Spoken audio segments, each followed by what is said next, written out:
लो जी, मशहूर जमाना सवाल आ रहा है। Jasmine,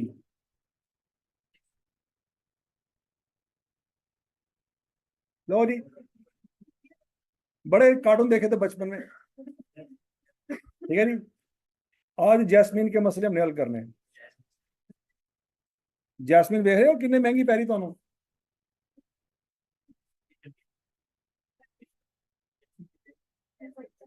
Jasmine Limited manufactures various products according to customer specification. In March 2019, JL is required to submit a tender for supply of 5,000 plastic bodies of a washing machine. हाँ जी, jasmine ने कपड़े धोने सी, ultimately आ गई तकदीर दे उत्ते, ठीक है जी। आला दिन बेचारा रह गया दरख्तां ते लटकदा लटकदा, ठीक है जी। 5,000 plastic bodies. In this respect following information has been gathered. कितनी उसने मशीनें बनानी है जी? 5,000। Okay, the production would be carried out in JL's plant at its Sialkot factory. Cost of plant is rupees 36 lakh. Its estimated useful life is 96,000 घंटे।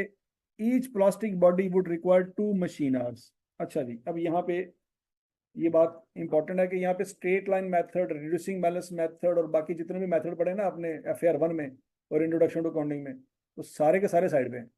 यहाँ पे कौन सा मेथड लग रहा है बड़ा? ये भी आपने पढ़ा हुआ है FAR 1 में, और मशीन आर मेथड याद आ रहा है?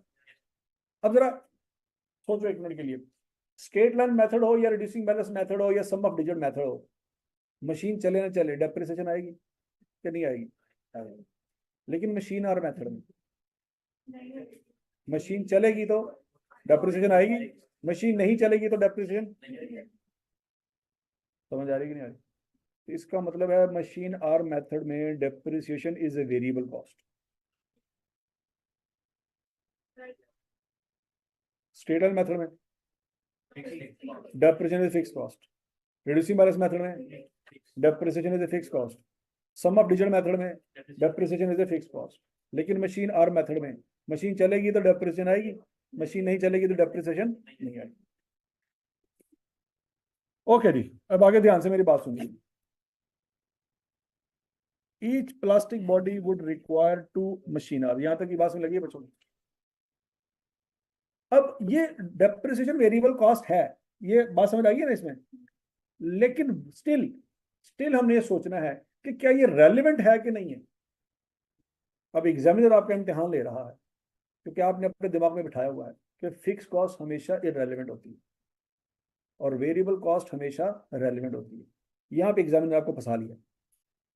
डेप्रिसिएशन पहली दफा ऐसी शक्ल में आई है कि फिक्स कॉस्ट तो नहीं है लेकिन वो वेरिएबल कॉस्ट है, लेकिन क्या वो रेलिवेंट है, ये आपने अभी फैसला करना। नहीं बात लगी? आगे चलते हैं जी। Production would be carried out in 10 batches of 500 each. अच्छा, यहाँ पे भी बच्चों बैचेस की बात हो रही है। किसकी बात हो रही है? बैचेस की। एक बैच में कितने यूनिट बनेंगे? 500। टोटल बनाने कितने हैं, तो कितने बैचेस बनाने पड़ेंगे? ये अगर वो ना बताता 10 बैचेस तो हम निकाल सकते थे। पिछले सवाल में बैचेस निकाल लिए थे ना, तो यहाँ पे भी हम निकाल सकते थे। Cost per unit for the first batch has been estimated as under. हाँ जी, डायरेक्ट मटेरियल 2 किलो लगेगा, 150 रुपए का। डायरेक्ट लेबर 3 घंटे लगेंगे, 300 रुपए के। Overhead based on direct labour hours, variable overhead 240 के, फिक्स ओवरहेड 360 के। अब मुझे सोच समझ के जवाब देना है, ये 360 कैसे आया?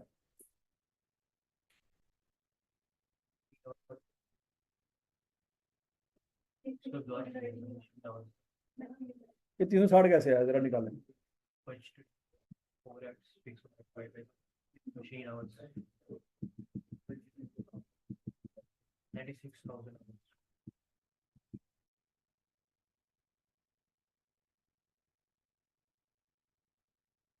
लगा ले, स्टार लगा है थे, लगा है। पहले स्टार पे पढ़ लो की लिखा है। लग गए ना सारे खोते घोड़े की करन 36 लाख 96 डिवाइड करन। उसने क्या कहा कि इसमें प्लांट की डेप्रिसिएशन शामिल है? नहीं है। तो वो जो 360 का फिक्स ओवरहेड है वो डेप्रिसिएशन के बगैर वाला है। नहीं समझ रही, तो समझ लगी है। अच्छा, आगे।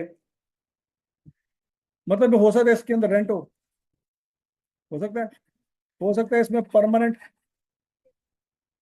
जो इनडायरेक्ट लेबर है उसकी सैलरी हो, जैसे सिक्योरिटी गार्ड हो गया, ठीक है ना। Direct material consumed would reduce by 5% in each subsequent batch up to the third batch. हाँ जी, अंग्रेजी। Up to the third batch, तीसरे तक, मतलब तीसरा भी कम होगा कि नहीं होगा। अंग्रेजी ने बेड़ा गर्क करता तो सीधी गाली समझ नहीं आती। तीसरे बैच की वैल्यू निकालते वक्त कमी होगी कि नहीं होगी, होगी। चौथे की वैल्यू वही होगी जो तीसरे की। नहीं बात समझ, एंड वुड बिकम कांस्टेंट। ये ऐसी है जैसे मैं आपको कहूं कि your life is difficult up to matric, तो क्या मतलब मैट्रिक में लाइफ डिफिकल्ट नहीं होगी, तो बात होगी ना। पॉइंट नंबर 3, तो इसका मतलब है उस जमाने में हमें सही बातें समझ आ जाती थी, और अब हम जब बड़े हो गए हैं तो हर बात में कंफ्यूज, हर बात जो ਅਸੀਂ कंफ्यूज हैं तीसरा शामिल है कि नहीं शामिल। छोटे ਭਰਾ ਨੂੰ ਲੈ ਕੇ ਉਹ ਤੁਹਾਨੂੰ ਚੰਨਾ ਵੀ ਮਾਰੇਗਾ ਤੇ ਨਾਲ ਦੱਸੇਗਾ ਤੇਰਾ ਮਤਲਬ ਇਹ ਬੰਦ ਹੈ, ਤੇ ਤੁਹਾਨੂੰ ਸਿੱਧੀ ਗੱਲ ਸਮਝ ਨਹੀਂ ਆਉਂਦੀ, ਘਰ ਆ ਕੇ ਤੂੰ ਮੇਰੇ ਤੇ ਰੋਹ ਪਾਉਂਦਾ।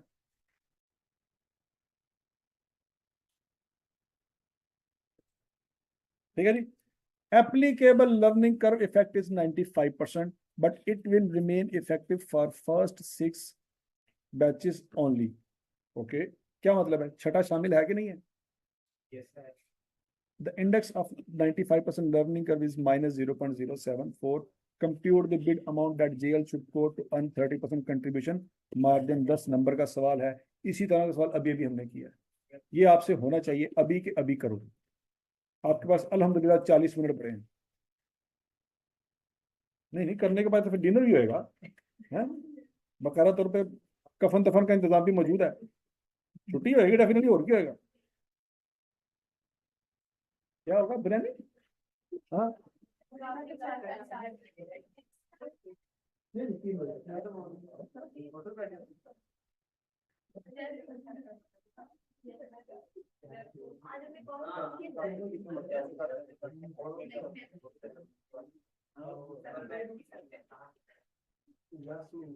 और यास्मीन नहीं हो मेरा सत्यानाश, तो जैस्मीन भी पेड़ के लाए हैं, चलिए बोलिए करें और कोई पेड़ में लाए हैं, तू पति का तो देखो कोई पकवाएगा। यास्मीन ये मजे हैं, आपने सारा दिन इनके साथ रहना है।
2 kg लग रहे हैं 150 आ रहा है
पर यूनिट है और एक यूनिट में कितने हैं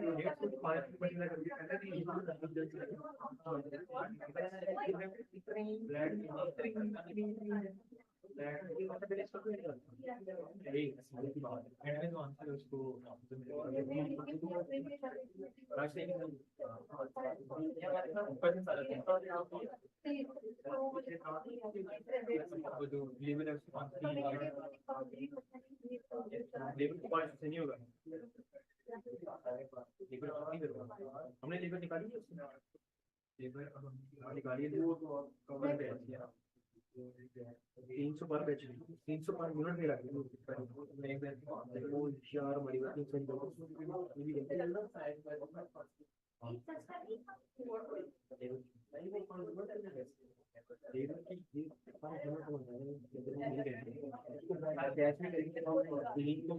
500 से 100 घंटे लगेंगे एक बैच इसलिए ये बढ़ा रही है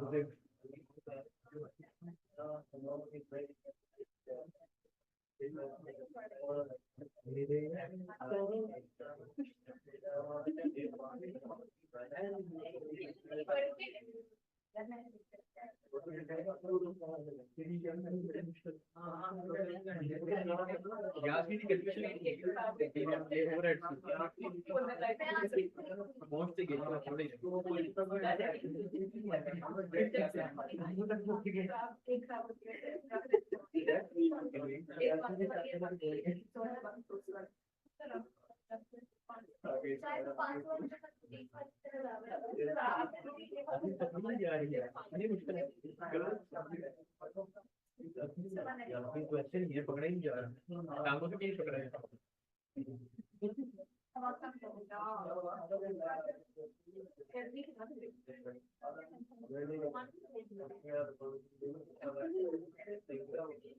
मैं तेरा देख के मैं इसी मसला आ रहेगा वो वही कैसे निकाली और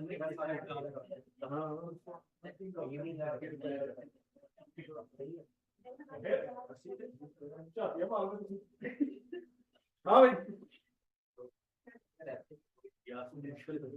हाँ कैसी यासमीन दुकान के तो बैठा है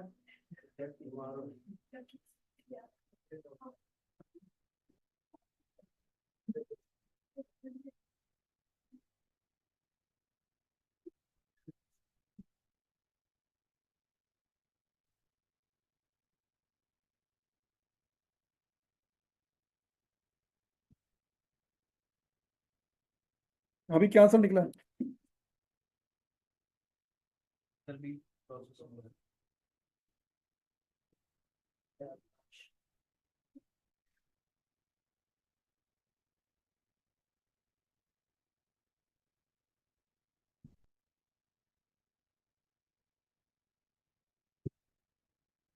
हाँ भाई शाबाश शाबाश शाबाश शाबाश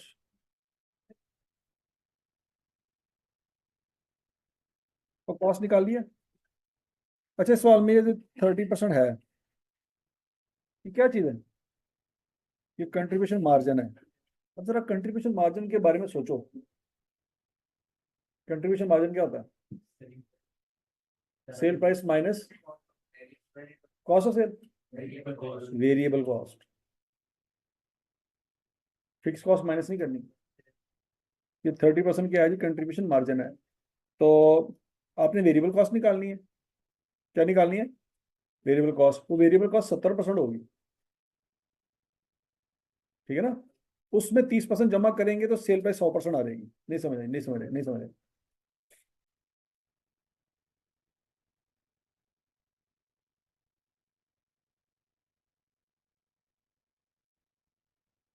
ठीक है।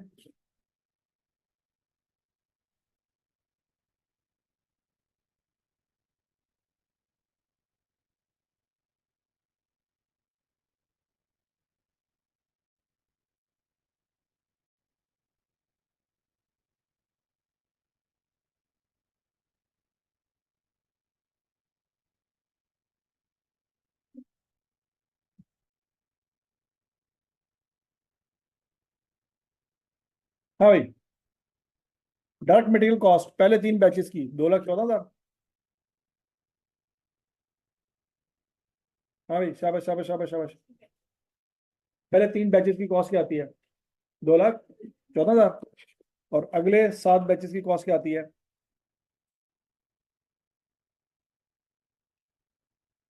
4,74,000। चेक कर लो, चेक कर लो, चेक कर लो। ये निकालिए। नहीं निकाली।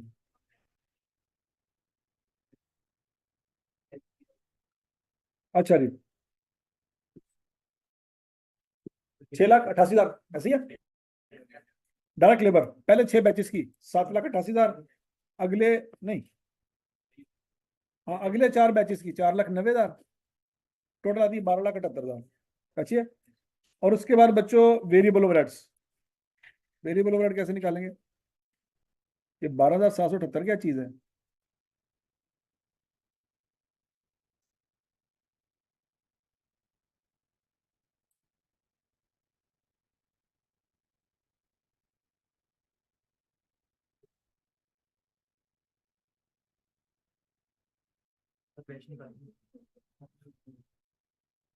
हाँ भाई, ये 12,000 कैसे आई है?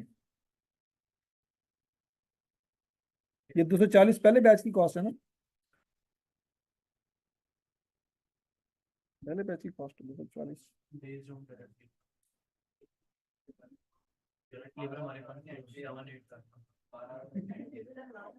अच्छा ये 240। अच्छा एक मिनट रुको। ये 240 जो है ना, ये 3 घंटों का रेट है, ऐसे ही है। इसको 3 पे डिवाइड करेंगे तो 1 घंटे का रेट निकल आएगा। वो कितना निकलता है? 80। 80 है। क्योंकि हमारे इस सिनेरियो में लर्निंग कर का इफेक्ट आ रहा है, तो हम 80 रुपये पर घंटा निकाल के उसको नंबर ऑफ आवर्स पे मल्टीप्लाई कर देंगे, क्योंकि हमने वो आवर्स लर्निंग कर्व के कंसेप्ट पे निकाले होंगे। ऐसी है ना? तो बच्चों, कितने घंटे हमने काम करना है जी? 12,778। उसके हिसाब से हमारी मशीन चलेगी। ऐसी है ना? तो 12,778 घंटे बच्चों काम हमने करना है। और 1 घंटा कितने रुपए का पड़ेगा? 80 रुपए का। तो 1022,000।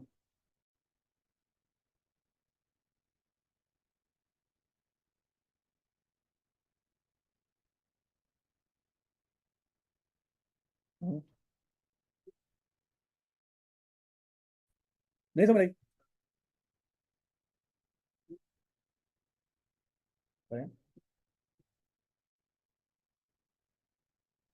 तो घंटे कितने बनते हैं? घंटे बता दो। 12,700। 12,778 बनते हैं कि नहीं बनता, ये बता दो। और 1 घंटे अगर मशीन चले, 1 घंटा अगर मशीन चले तो कितने रुपए बिजली पड़ेगी? 80 रुपए की बिजली पड़ेगी। बच्चों उसको मल्टीप्लाई कर देंगे तो 10,220,00। क्लियर है? अच्छा जी, अब जरा वो मशीन वाला पॉइंट देखते हैं। यहाँ पे मशीन उसने बात की थी कि उसका ताल्लुक प्रोडक्शन के साथ है। तो बेसिकली आई कैप यहाँ पे क्या कर रहा है? मशीन को वेरिएबल कॉस्ट में कन्वर्ट कर रहा है। इसमें कन्वर्ट कर रहा है, वेरिएबल कॉस्ट में कन्वर्ट कर रहा है। अब पॉइंट ये है कि आपने उसको रेलेवेंट कॉस्ट अज्यूम करना है कि नहीं करना। अब मुझे बताओ जरा,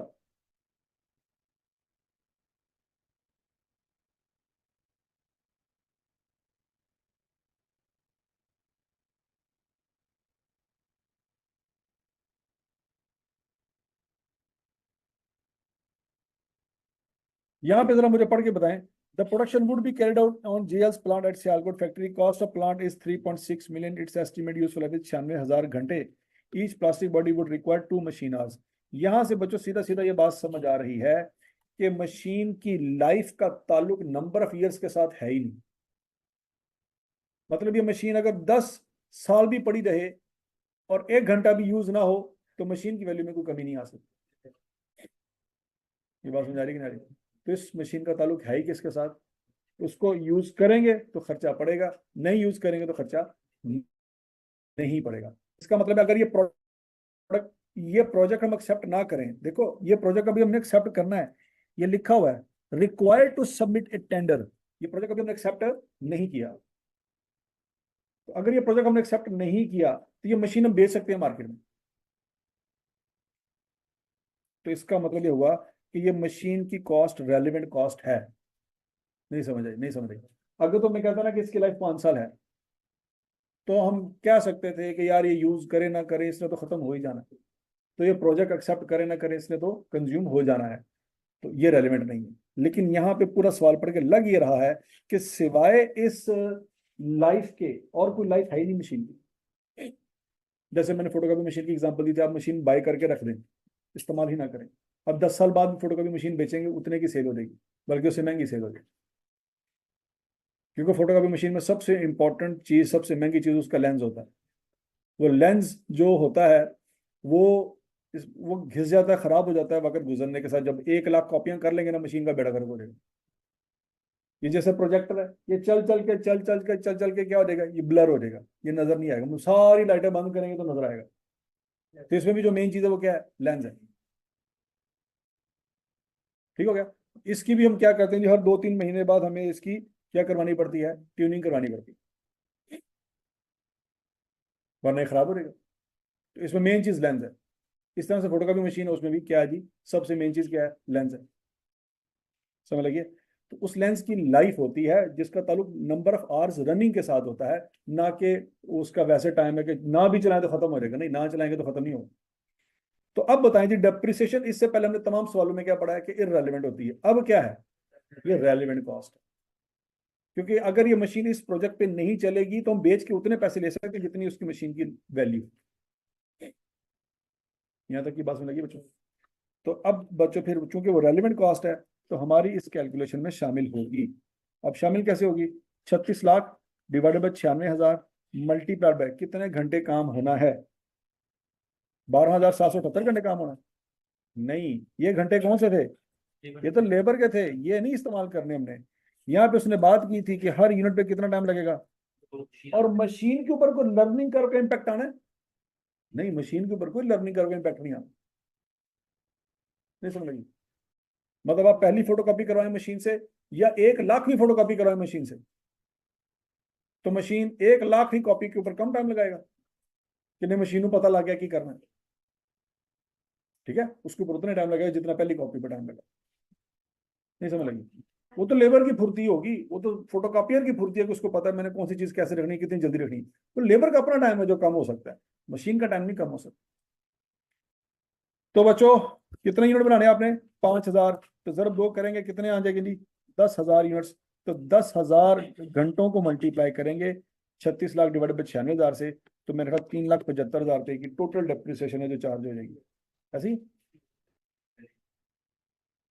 हाँ जी, फिक्स ओवरहेड यहाँ पे क्यों नहीं लिए?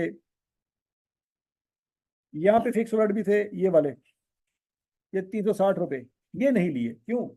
क्योंकि अगर ये प्रोजेक्ट एक्सेप्ट करें ना करें ये पढ़ने ही पढ़ने हैं। ये वो सिक्योरिटी गार्ड की सैलरी मैंने ब्रैकेट में लिखा हुआ है, ये रेंट है, परमानेंट इनडायरेक्ट लेबर की सैलरी है। कि वो हो सकता है वो लोग ऑलरेडी काम कर रहे हो, फैक्ट्री का रेंट आप ऑलरेडी पे कर रहे हो, ये प्रोजेक्ट एक्सेप्ट करें ना करें वो पढ़ना ही पढ़ना है, वो रेलिवेंट नहीं है। नहीं बात समझी? तो बच्चों ऐसा ना हो कि आप कहें जी सर ने पढ़ाया था कि डेप्रिसिएशन इररेलेवेंट होती है, तो लिहाजा इसमें भी आप डेप्रिसिएशन क्या समझे? इररेलेवेंट इग्नोर करके आ जाए। ऐसा नहीं है। ठीक है जी? आई कैप हमेशा उस कंसेप्ट को चैलेंज करता है जो आपने रट्टा लगा लिया होता है क्लास में बैठे बैठे। तो कहते हैं पढ़ के आ जाना, एनजी होता पढ़ो इन डेप्रिसिएशन तो इररेलेवेंट। तो आई कैप ने क्या, इधर रिजल्ट इररेलेवेंट। ये यास्मीन तो पीछे ही जाएगा हूँ। मजा जिंदाबाद। ठीक है जी। अच्छा जी, आपने बच्चों क्या किया, कॉस्ट निकाल ली बच्चों। कॉस्ट कितनी आई है जी? नहीं 1397 कहाँ से आई है? 688, 1278 और इसको टोटल किया 1397। इन तीनों को टोटल करने क्या आता है?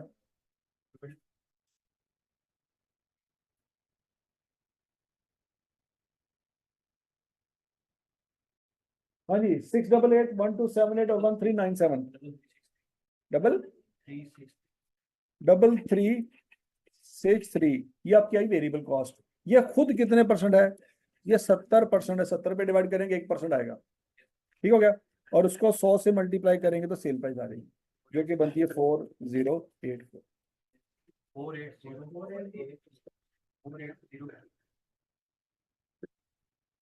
480। हजम शुद्ध के खत्म शुद्ध। अच्छा जी, कौन कौन सवाल हो गए बच्चों? मूसा कंपनी हो गया, एच कंपनी हो गया, बी कंपनी हो गया, स्मार्ट प्रोसेसिंग कंपनी हो गया, जैस्मिन लिमिटेड भी हो गया। ऐसी है। एक नन्ना मुन्ना सा सवाल है, वो आपने करना है। डेल।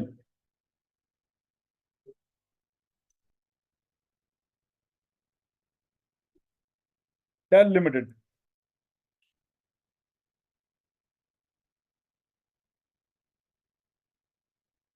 डेल लिमिटेड का सवाल है। ओए होए होए होए होए।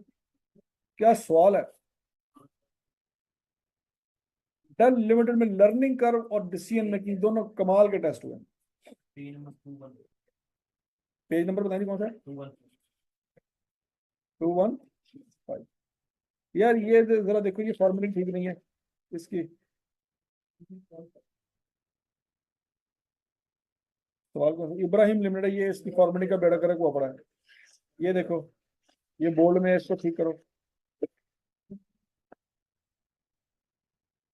और ये डेल लिमिटेड का भी जो सोल्यूशन है, इसका बेड़ा करक हुआ पड़ा है। ठीक है जी। ओके जी, ओके जी, अल्लाह हाफिज।